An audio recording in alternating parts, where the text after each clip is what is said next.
you can't help but fall in love with that country and the people. And he just started sobbing and said, I didn't want to do it.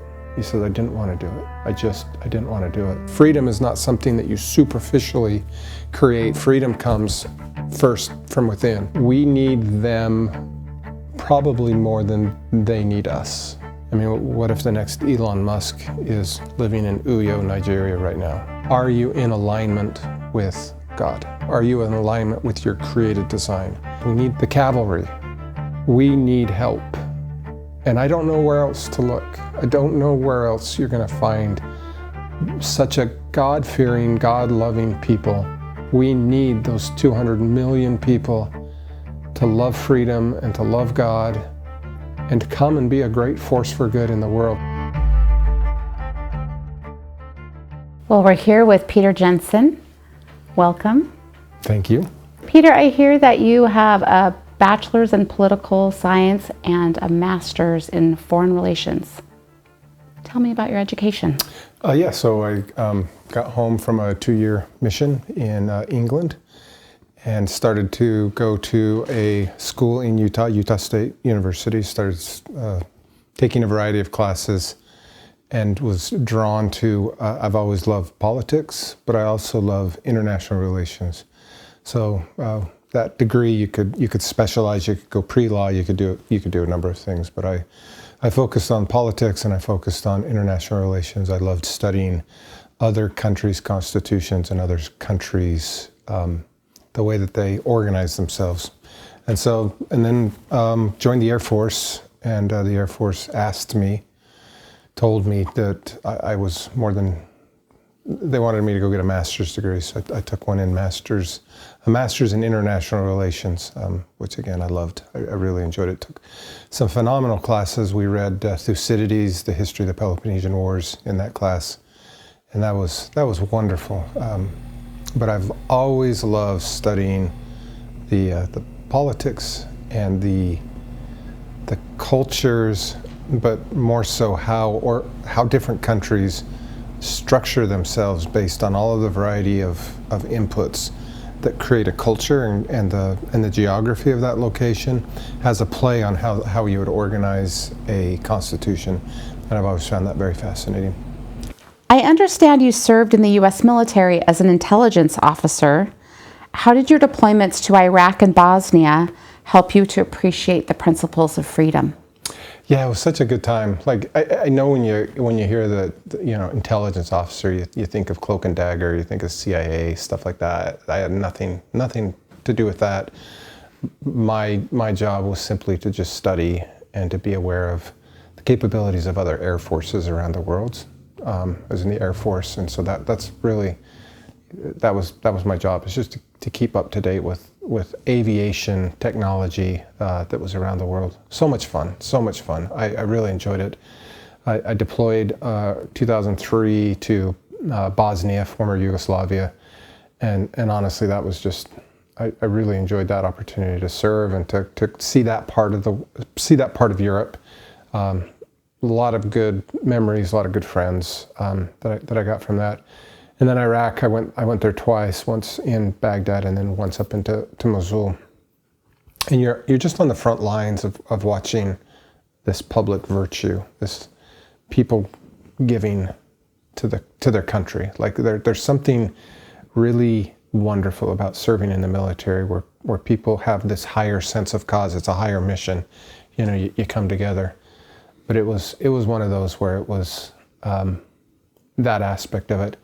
I do remember up in Mosul, we had my job was simply to process information as people were brought in from surrounding areas into the detention facility. We would take information and process it to gather intelligence, right? To see if we could make some connections, see what we could do with that, and.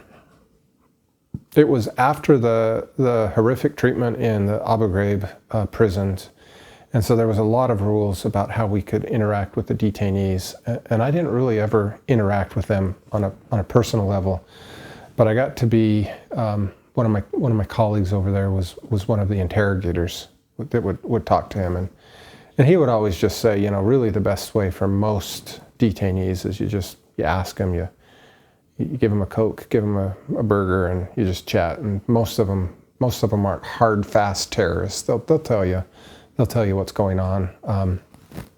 There was no need for enhanced interrogation techniques or anything like that. But he told me this story, and I never met this young man. He's 15, 16, 14, right in that range.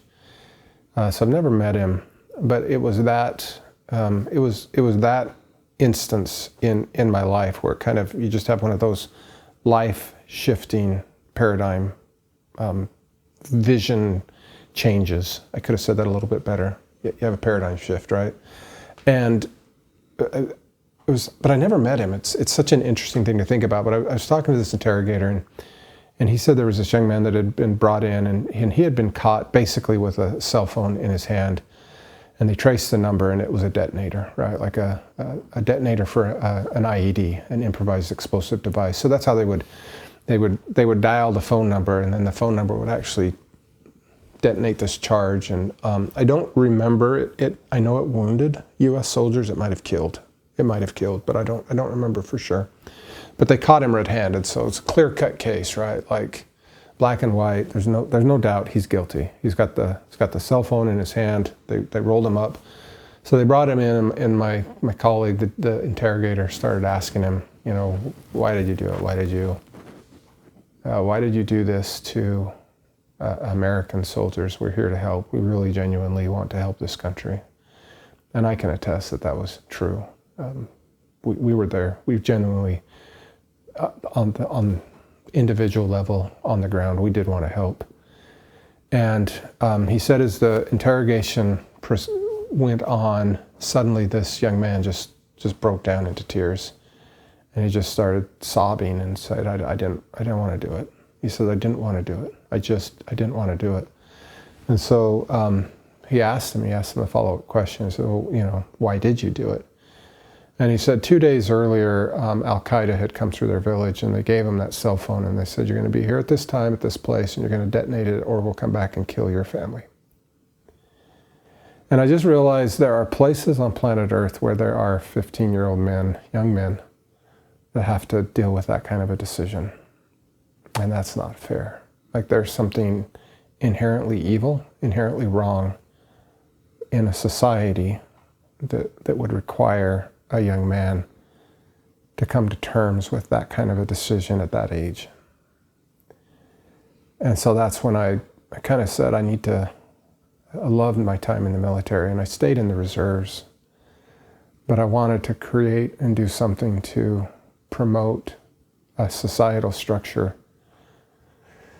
that would offer freedom and that would save 15-year-old young men from ever having to make that kind of a decision again. And so that's kind of if you were to ask me at the core level, the why, that is why there is inherently evil, and there is inherent evil in this world, and that we need to do something to keep those kind of decisions from being forced upon young men, and then you think about young women around the world that are selling their bodies into slavery, sex slavery, things like that. This world is still very, very evil in many, many areas. And if there's not some part of you that says, I will give up all of my free time, all of my spare money, and go to battle against that, you know, that's what we're about. That's what we're trying to do. And then we let God direct, and we go to work. What do you feel like are some of the central cultural pieces involved with a country that's really free? Local rule. Tocqueville comes over in 1831 to come visit the United States, and that's one of the things that he says that's key to American freedom and democracy, is that we had 100 years. I mean, the Pilgrims come here in 1620, and you got this 120, 150 year of time period in the 1600s. The English were in their Civil War. They were beheading their king during the 1600s. They didn't have time to be oppressive to the colonists in the United States. So we were just kind of left to fend for ourselves And Tocqueville says what that created was a bunch of independent, very local government, local constitutional agreements amongst people. I mean, in some of those townships in New England, they'd ring the school bell every week, and every week they would have a town meeting, and everybody would come to it. It was local rule, and everybody had a say in that. And so that's one of the exciting things about some of the countries that we've seen in Africa, in Ghana, in Nigeria, is that in America, we've started to go away from that local rule.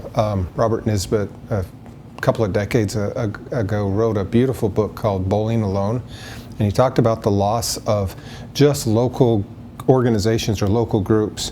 You know, when my grandparents grew up, you know, you had all of those Lions Club and the Kiwanis Club and all of those local organizations that would come together and they would discuss local needs.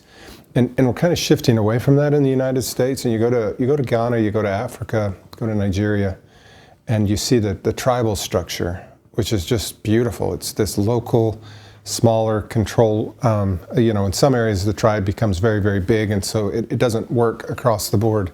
But you still see that community on a small level, people coming together. Tammy and I were talking about this the other day, and we got team members in Nigeria, and we watch them, and they come into money, and then they immediately start sharing it amongst the people in their network that needs it, and it's just quite beautiful to watch. And so when you talk about one of the key pieces, it's not the only key piece, and it doesn't guarantee it, but one of the key pieces to freedom is that local government, local control, that structure somehow that allows individuals to come together and have and to be able to discuss the needs of a community. So I think that's probably what you're looking for. So there's aspects that you see in place for greater freedom. What are some areas that you see that maybe aren't in place? In the United States or in Nigeria? In either. In either. One of the things that we've done is we've tried to organize, and we're still in our infancy, right? We're still in that. It's a lot of it's still up here, and it's still a vision. It's not made manifest quite yet, but we want to focus on those areas of a society that contribute deeply to freedom. And so in the United States, you see pulling away from a couple of them is religion. You don't have to be religious to have a free country, but you do have to have a belief in some type of natural law or some type of truth that is applicable to everybody, and that everybody has a certain level of capacity to agree upon that truth. You see in the news today a lot about, well, the science says this and the science says that. Coming to truth through science is a beautiful thing, but sometimes not everybody agrees on it, right? So one of the things that makes countries free is just this underlying cultural capacity to be able to identify truth in some way that we can all agree that that's something we can get to. And one of the easiest ways is to have a large religious presence. For so many years, America was one of the few Western countries that had a high level of religiosity in the country, but that's on the downward trend. Which, on the flip side, that's what makes it so exciting about looking at places like, you know, in West Africa, Nigeria, Ghana, other places, is that there's such a high degree, high trust, high belief in God. And religion, without some of these other checks and balances in that, can be problematic. But that's one of the key things. One of the areas that I think we're still very strong in the United States that we would love to help Nigeria, help Ghana is in a business or an entrepreneurial area where in America you still really can live what we call the American dream. If you have a good idea, you can find funding, you can find mentors, you can find the network to lift you up. We have the educational system in place that people can rise from very, very low in the socioeconomic strata in the United States. I don't see the same level of upward mobility as easy in places in some areas of West Africa where the education system might not be equal for all, or that you have to pay to get into that educational system, and some people just can't. They just can't pay, and so you have people that aren't able to have access to that. And then the entrepreneurial side, there is access to capital in Nigeria, but there is areas where you don't have that same level. And so you observe that, and you just ask, what can we do to help? And again, we're at the infancy stage of what we're trying to do. But those are some of the things that you look at when you talk about how do you bring freedom to a country? How do you maintain freedom to a country? So not that the United States or Nigeria isn't free, but how do you maintain that level of freedom, of capacity to live your life the way that you were intended to live that life? It's obvious that you're well read on this topic of the American founding and the principles of freedom. If you had to suggest maybe your top 5 books, if someone wanted to learn more about these principles, what would you suggest? Top 5 books for the American founding or freedom or constitutional studies. I think you have to start with the Bible. It's well known, maybe not well known, but at the Constitutional Convention 1787, as they roll through that hot summer in Philadelphia, no air conditioning. We're spoiled in the United States now, but they read the Bible not just so every morning they could share a scripture thought, or it wasn't so that they could have a moment of prayer and then they moved on to the business. They actually read the Bible to try to understand how Israel, the kingdom of Israel, how Moses, the great lawgiver, structured society.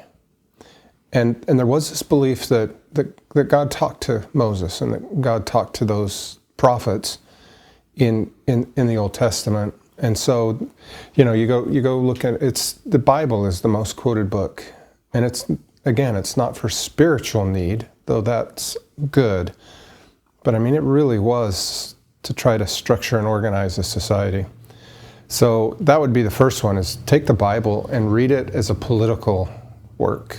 Like, it's the same thing, one of the other great books in religious history, the Quran. You read that, and the Quran creates this amazing structure, this amazing government. It becomes this core book to an amazing society, Islam. The Islamic countries have been with us for 1,500 years. That's longer than the Western Empire, the Western side of the Roman Empire. This amazing book. So you've got the Bible, you've got the Quran, and it creates not just this spiritual connection with God, but a way to connect and organize a society. So I would take that my second book, and I would take any core religious text. You can't help read God is a God of order.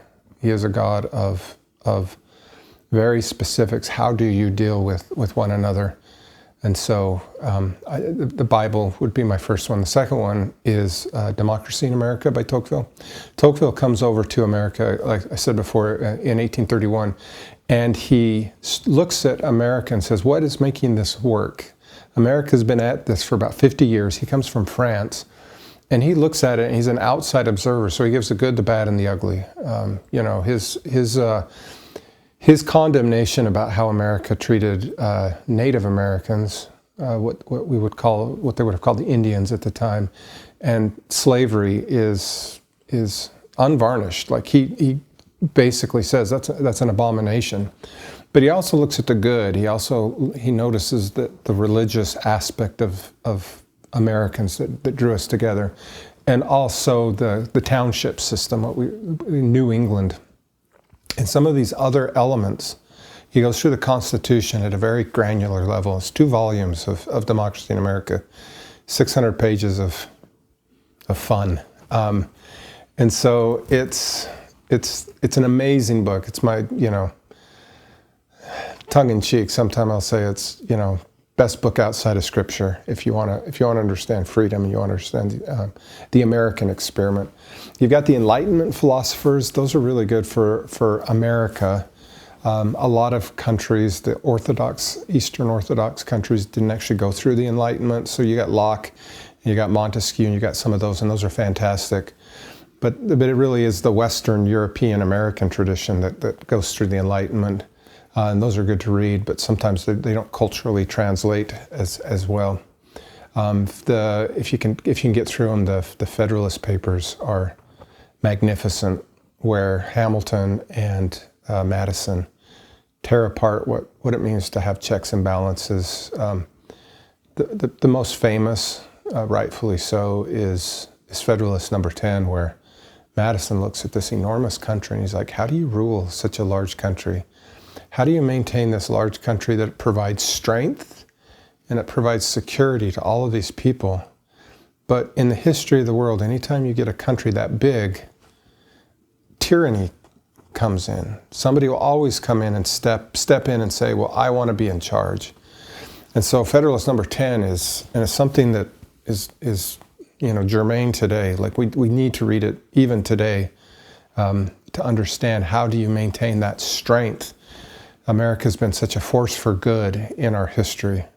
How do you maintain that, but at the same time still maintain that local control where people can be free and not have IRS agents from Washington, D.C. descend and begin to become tyrannical? No offense to any IRS agents. You're great. But, that tendency to slide into tyranny is ever present. Did I give 5? I think I did. Montesquieu is wonderful. He's an Enlightenment philosopher, French. Spirit of the Laws, and then Locke is always good. It also is wonderful to go back and read just the Declaration of Independence. Those are words in there that were written to echo through history. You read those words, and you got people like Frederick Douglass, 100 years later, African American, saying, I believe these words, and there's a huge hypocrisy going on right now. And he takes those words, and Martin Luther King, 100 years later, in the march in the 1960s during the Civil Rights, he quotes those words, and it's a reminder, it's an echo of the freedom that was enshrined in those founding documents to the dignity of every single person, regardless of race, color, sex, any of that. It's the dignity of the individual should always be respected. And you see it, you even see it going around the world. So some of those, we don't read just our founding documents of the Declaration of Independence and the Constitution enough. You've studied the American founding and the men that were part of that movement. And women, yeah. And women. Who's your favorite founding father? Well, I always had a secret crush on Abigail Adams. I haven't told my wife quite yet, but to read about her in the environment that she was at really resonates and really captures the sacrifice of families. We sometimes, they call it in history like the great man version of history, which I actually kind of agree with. There are those places and times where stateswomen step into the void and change the course of history just by sheer force of their personality. But when you read Abigail Adams, you just get this sense of really the sacrifice that it was for families. You read about the crossing the Delaware, that famous photo of George Washington crossing the Delaware. He was crossing the Delaware because half of his army's enlistments were up by the end of the year. So they did this Christmas Eve, or this, Christmas Eve, Christmas Day battle, and they're successful, and then he wants to press his advantage, and the new year comes and goes, and all of these enlistments are up, and you've got George Washington. I mean, this is George Washington, right? Like father of the country, just this amazing figure. going around begging the troops, please stay. If you just stay for one more month, we could really turn the tide of this battle. And there's a story, a wonderful historian, David Hackett Fisher. He talks about this, where he comes before this troop of men, and Washington makes his plea, and they roll the drums and they say, if you'll stay, step forward. And we've put George Washington up on a pedestal, rightfully so, in so many ways. But at the time, he was just the general that you could complain. I mean, they understood how wonderful he was. So they roll the drums, step forward, nobody steps forward. And so Washington makes that appeal again. And he asks them to step forward again, and nobody steps forward. And so Washington finally pleads with them. And at that point, the men in ranks, it's interesting that they don't necessarily do it for Washington, but they start looking at each other, which I think is so American, right? Such an American, freedom-loving, in our own way, tribal way of doing things. But they start looking at each other, and it's kind of like, if you do it, I'll do it. Like, if you'll stay, I'll stay. And so he gets a good number of them to stay. And then almost as an aside, and it's a heart-rending aside, he just says within a month, half of them are dead, right? And so those are, husbands, sons that just don't go home. And so then there's that extension of these families. It's like there's no social security. There's nothing still there, there's no safety net. They've got to figure out how to plant that spring, how to actually harvest, how to go through that. And so you get that sense of sacrifice and awe from the founding fathers, but the founding generation, right? Like the men and the women and the children that it just affects to this great degree. So but there's so many beautiful biographies written out there on Washington and Adams and Jefferson and Madison and the lesser founding fathers that we don't know quite as much about, but they deserve every honor that we give to them. They deserve it. What have you found to be some of the characteristics of the most excellent founding fathers? The one that I love is this idea of private and public virtue. This idea of private virtue is that you live your life in accordance with God. You live your life in such a way that He can use you. And then public virtue is following those promptings, those desires. You look around and you see the void in which you need to insert yourself, and then you go and you do that. And often it's at great cost. George Washington is a great example of that. He lived his life in a very integritous way. And then when the time came for his service, he gave, and then he gave, and then he gave, and then he gave, and then he gave. He did not want to be president that second term. He genuinely wanted to go home to Mount Vernon. He was tired of the squabbles between Jefferson and Madison. No, sorry, Jefferson and Hamilton. And but that public virtue is such that you just keep giving. You don't stop. And that's always been quite amazing to read and to observe. And then that is just across the board, a whole generation of not everybody, but enough that they were able to make a magnificent change in direction and create something that has been lasting and something that's been impactful.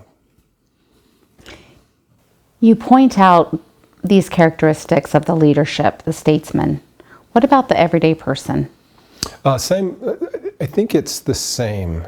I think it's you do with what you have been given, and if you're a leader and you have no followers, then what do, right? Like, so you have Washington, but he has enough people in the United States that are just as integritous, just as religious, and it's not an army of Washingtons, right? Like there are rascals. It's an army. There's problems. There's issues. It's a mess. but there are enough that are willing to come and willing to sacrifice and willing to give, that they're able to make it. You never have a perfect people.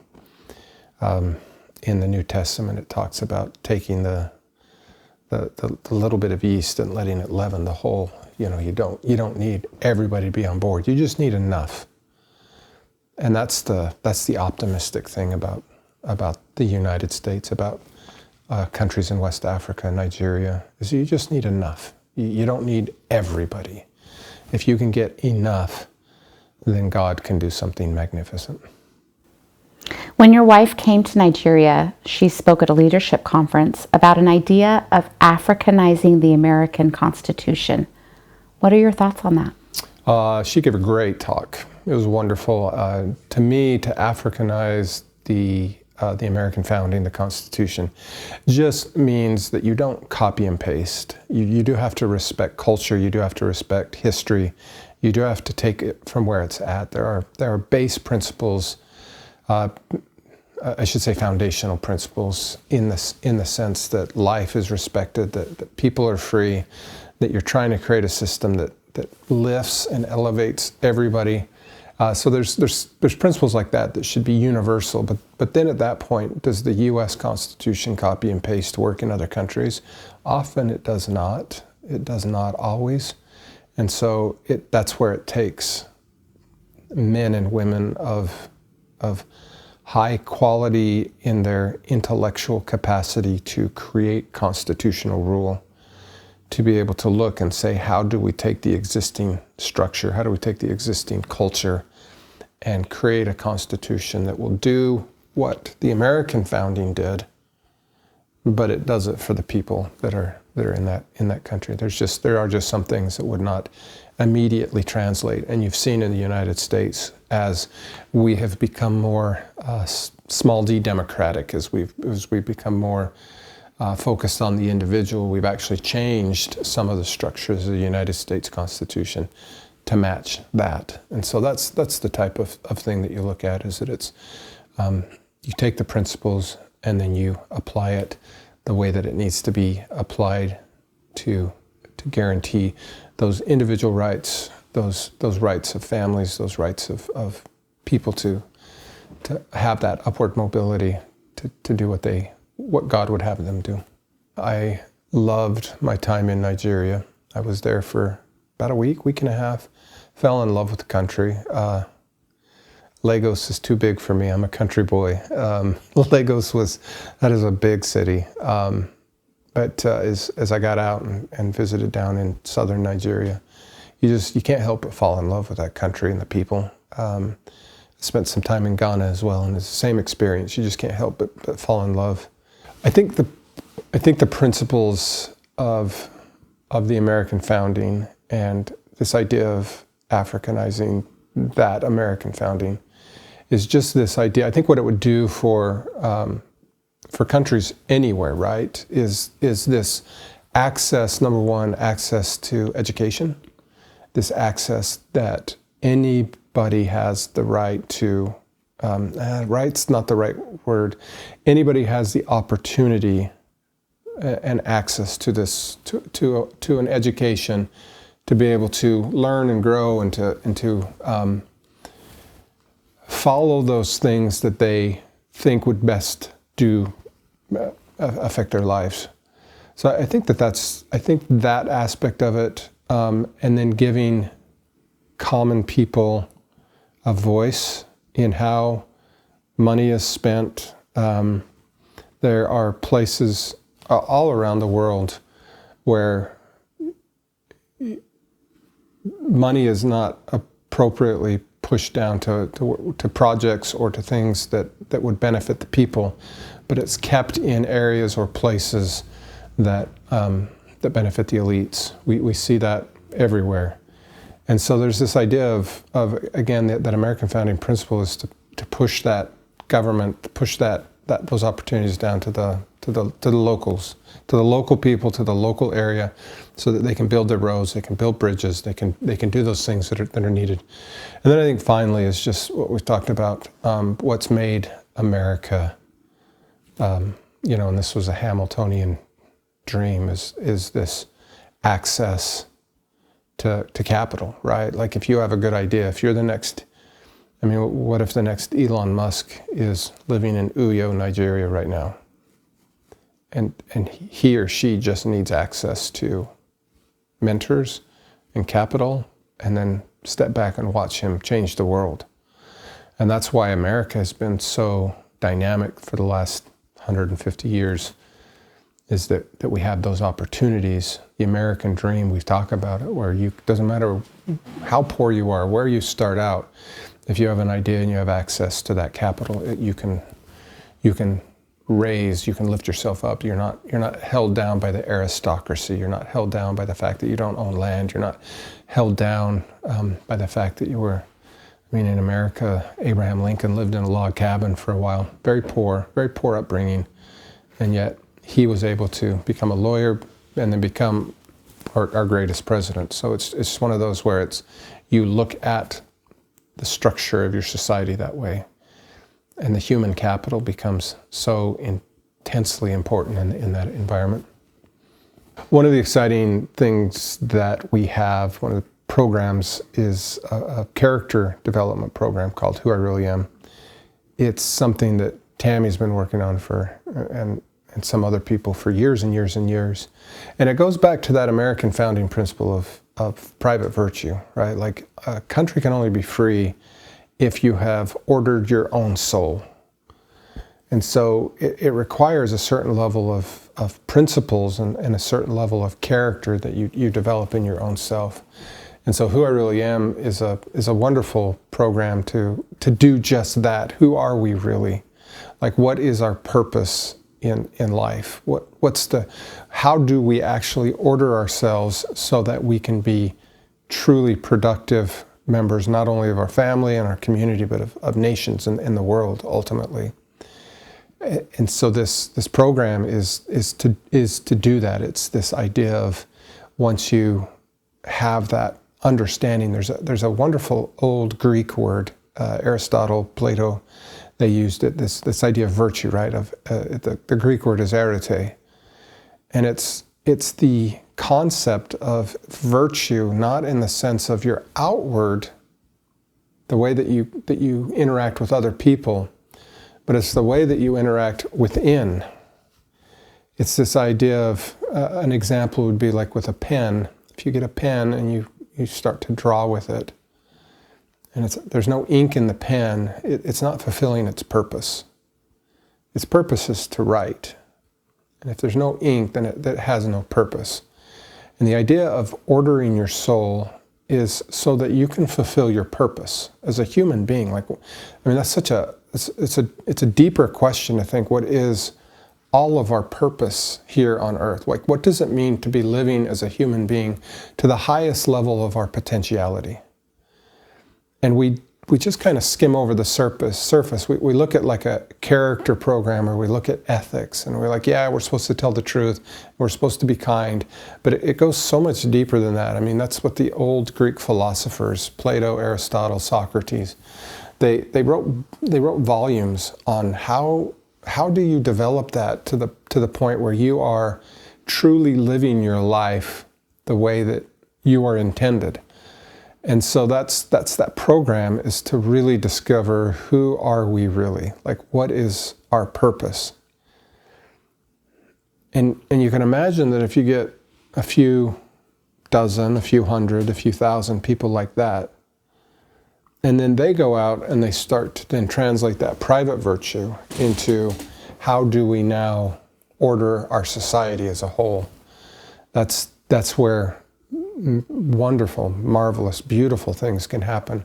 And so that program, Who I Really Am, is really intended to do that. It is intended to get into you. How do you interact within yourself so that you have that arete, that ability to live to the highest level of your design, your designed purpose? We could go, my mind is getting now distracted thinking about how wonderful this program is, and that would be a wonderful conversation another time, but it's an exciting part of what we're trying to do. We're not trying to just what do they say, reshuffle the deck chairs on the Titanic. We're not trying to do superficial changes here. It goes soul deep. We're trying to change people first, and then we change societies. And we do that. We have that program around, here in the United States, everywhere. It's not targeted to any one country. We all need that program. We all need that reminder of who we really are. What's your purpose, Peter? My purpose, it is to spread these principles of freedom, these principles of what would be the word, actuality, of purpose of design in a way that is universal. I'm very comfortable speaking in religious language. I try to be very comfortable in secular language and languages of other religions. I feel like my goal is to spread these principles. They're universal everywhere. So that's a small purpose, right? Little pebble in a vast ocean. But there's something, you know people that know who they are. You just feel it. I remember listening to somebody, might have been a political commentator or something, he said, I like hanging around very accomplished people, not because they're smart, not because they're good looking, but because they're living their life in such a way that's magnetic, that's just amazing, that they have disciplined themselves in such a way that they're living their life to their highest potential. And he's like, and it just rubs off on you. It's just magnetic. And so you teach those principles, and that has that ripple effect. So that idea of rubbing shoulders with people that have found their purpose in life. Usually you find people that have purpose in life, they're directed towards these fundamental units or these fundamental principles of society that lift people. We're drawn to serve, we're drawn to create beauty, we're drawn to do things that lift one another. I have yet to find somebody living at their highest purpose still in the basement of their parents' home at age 35 playing video games. Like, people aren't drawn to that if they're really living their highest level of life. And so what we've noticed is that people are drawn to serve in a variety of ways, but our dream, Tammy and I's dream, is to create an organization where we can have this confederation, this network of people that have created 501c3s, nonprofits, businesses, for-profit, nonprofit, whatever it is, that are focusing on these things that we've been talking a little bit about, focusing on family, focusing on business, focusing on education, focusing on community, all of these elements that bring freedom to a society. It seems like when people start to find this erete, this highest level of living, as the Greeks would say, this living their purpose, they're drawn to these areas. And so then there's power in focusing on just like education, but then you get these people that are drawn to education, and you start talking to them about these other elements and how it can seed these other ideas, how it can seed business development, how it can seed community development, how it can seed family development, how these all can work together. And it's as we've talked about it, it's exciting. It's inspiring in the sense of not just you're focused on what you're doing, but then you lock arms with people that are doing the same thing, that are living their highest level, and you do it unitedly, and those ideas start to cross-pollinate. And then even better than that, you start linking arms with people across the ocean. And you start looking at ideas, and you start looking at the problems and the areas that we want to lift from a variety of perspectives, and the revelatory experience just flows in that sense of what needs to be done and how it needs to be done. I think, you go back to Aristotle's Ethics, and he talked about the highest form of living is within a friendship. And I think it's the same thing with God. He wants us to work together. He wants us to unite together to lift mankind. And so that's our dream, is to create an organization where we can do that. We can bring people of different perspectives, different backgrounds, different ideas, but that have all found their purpose in who they're serving, and then let that magic happen. As we've done that a little bit, we're still in the groundworks of this organization. As we've done that a little bit, we've just been in awe of what has come. What's this organization going to be called? It's going to be called Lift International. And then in each country that we go to, we want to have organizations that focus on the specific countries, but then still allow even those teams to come together and have conferences, discussions of how we can serve one another. So we've got a organization that we're creating in Nigeria, and it's called Lift Nigeria. We love it.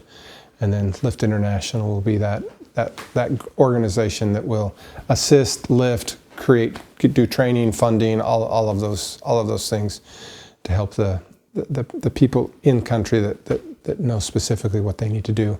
So Tammy and I, we want to create this Lift International organization and then be part of this network of people. And we've met some just wonderful, wonderful people in Nigeria that will be assisting in this.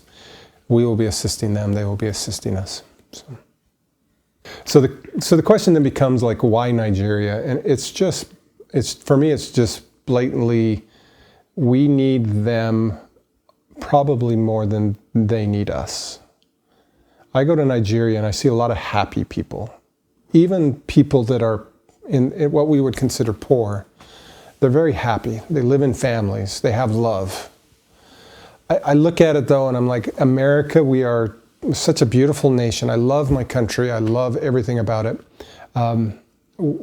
History would say we're starting to we're starting to go on the downslide, right? We're starting to go on the downhill, and we need help. Like, we need, in my core book, there's a wonderful parable, a story about this big olive tree, and the olive tree, in this context, if it represented freedom or the light of democracy, the light of freedom, has gotten so big that the roots, the founding, can't actually nourish how far it's spread and what it's doing, and it becomes corrupt in areas, and it starts to produce bad fruit in areas. And so there's this parable of, like, you take, God had planted other trees in this vineyard, other trees in the far-flung parts of the world. And at the right time, you take the tree, the limbs, the branches from those other trees, and you graft them, you put them back into the main tree. And it doesn't mean the United States is the main tree, but what is main about it is this idea of freedom, God-directed freedom. And so you look at the religiosity of the United States, and you look at the cynicism that we have, and you look at the government that continually seems to just slowly become more and more, I want to stay positive, but you do look and you say, we need help, right? And especially in 10 years or 20 years or 50 years, where are we going to find people that love God, love freedom, and will be a force for good in this world? And so I look at Ghana, and I look at Nigeria, and I look at a few other countries, and it's there. Like, Nigeria has 2/3 the population of the United States. We need them. We need those 200 million people to love freedom and to love God and to come and be a great force for good in the world. We need the cavalry. We need help. And I don't know where else to look. I don't know where else you're going to find such a God-fearing, God-loving people. And there's a few bits about education, and there's a few things that we can offer. But in the long run, I think what we will get from the people in Nigeria not only will far exceed what we are giving to them, but will really truly be considered the cavalry that saves this experiment of freedom in the world on the global level.